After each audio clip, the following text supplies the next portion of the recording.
भारत में कई ऐसे रहस्य छुपे हुए हैं जिनका अनुमान लगाना काफी मुश्किल है। भगवान का अस्तित्व मानना है तो यूपी में मथुरा से 15 किलोमीटर दूर बसे वृंदावन के करीब निधिवन में जाइए। ये अद्भुत वन रहस्यमयी है, जिसके बारे में कहा जाता है कि यहाँ आज भी हर रात कृष्ण गोपियों संग रास रचाने के लिए आते हैं। इस वन को शाम होते ही बंद कर दिया जाता है और फिर यहाँ कोई नहीं रहता।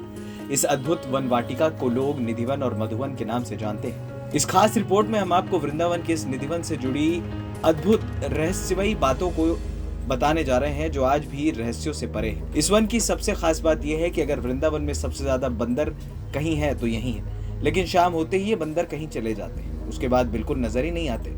बंदर ही नहीं, कोई भी जीव जंतु यहाँ शाम में नजर नहीं आते। ये बात हैरान करती है कि बंदर ही नहीं बल्कि सारे पशु पक्षी शाम ढलते ही यहाँ से रोजाना क्यों चले जाते हैं। स्थानीय लोगों का दावा है कि ये सदियों से होता चला आया।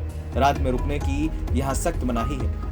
इस जगह पर रात में रुकने की सख्त मनाही होती है। जिस किसी ने भी रात में रुकने की कोशिश की वो काल कलवित हुआ है। वृंदावन के स्थानीय पुजारी गिरीश पंडित के मुताबिक अगर किसी भक्त साधु संत ने निधिवन में रुकने की गलती की तो वो 24 घंटे से ज्यादा जिंदा नहीं रह पाया। ऐसा भी कहा जाता है कि भगवान का दर्शन उस अमुक व्यक्ति को जरूर प्राप्त होगा, लेकिन वो भगवान की अपार ऊर्जा को देखकर सहन नहीं कर पाता, लिहाजा उसकी आंखों की रोशनी चली जाती है। स्थानीय लोगों और पुजारियों के मुताबिक उनकी मौत भगवान श्री कृष्ण के दर्शन के बाद ही होती होगी। यही वजह है कि उन सभी लोगों की समाधि इसी वन में आज भी मौजूद है। इस मंदिर परिसर में उगने वाले पेड़ भी अजीबोगरीब तरीके से बढ़ते हैं। आमतौर पर पेड़ की शाखाएं ऊपर की ओर बढ़ती हैं, लेकिन यहाँ पेड़ों की शाखाएं नीचे की ओर बढ़ती हैं।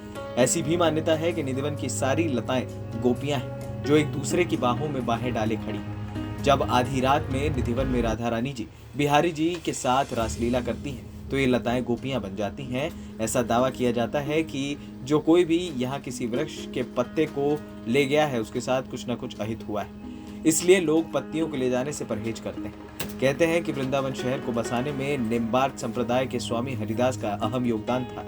हरिदास जी संकट सम्राट तानसेन के गुरु थे। इतिहासकारों के मुताबिक 15वीं सदी में जब उनका जन्म मथुरा के करीब एक गांव में हुआ तो श्री कृष्ण भगवान राधा की भक्ति में डूब गए। ऐसा भी कहा जाता है कि भगवान श्री कृष्ण के साथ गोपियों की अलौकिक रास को वो अपनी आंखों से देख पाते थे। स्वामी हरिदास जी की कुटिया वृंदावन के तटीय स्थान में है। यही वो भगवान श्री कृष्ण की आराधना करते थे। निधिवन के अंदर स्थित है रंग महल, जिसके बारे में मान्यता है कि यहाँ प्रतिदिन राधा और कन्हैया रात में आते हैं। रंग महल में राधा और कन्हैया के लिए रखे गए चंदन की पलंग को शाम 7 बजे के पहले ही पूरे तरीके से सजा दिया जाता है। पलंग के ही बगल में एक लोटा पानी, राधा जी के श्रृंगार का सामान और दातून संग मीठा पान रख दिया जाता है। सुबह 5 बजे जब रंग महल का दरवाजा खुलता है तो बिस्तर अस्त व्यस्त मिलता है। लोटे का पानी खाली होता है, दातून कुची हुई नजर आती है और पान खाया हुआ मिलता है। रंग महल में भक्त केवल श्रृंगार का सामान ही चढ़ाते हैं और प्रसाद के स्वरूप उन्हें भी श्रृंगार का सामान ही मिलता है।